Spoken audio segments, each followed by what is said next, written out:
আলাইকুম। এই যে দেখছেন আমার হাতের আম, আর এই যে এখানে কতটা গাছ। আর এই আমটা আমি কিভাবে পেয়েছি, ওই যে ওখানে ক্যামেরাটা দেখাও, ওখানে ওরা বসে আছে, ওরা আমগুলো হচ্ছে পাচ্ছিল, তখন ওদের কাছ থেকে আম আমি চেহে এসেছি। আর এই যে লবণ এখন ফাটিয়ে আমি হচ্ছে যে আমার যে বুঝি ওখানে দাঁড়িয়ে আছে, আমার বুঝি, আর আমি খাবো। আম ফাটাই নিয়ে আজকে দেখি খাটতে পারি কিনা।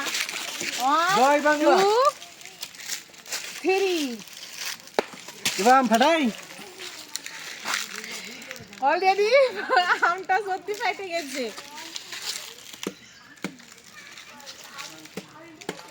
এই যে মানে আমি পেরে লেছি আমটা ফাটাতে, আমি জানি না কেমন লাগবে। চাপায়ের আম সেই চাপ মারো। হেবি সুন্দর।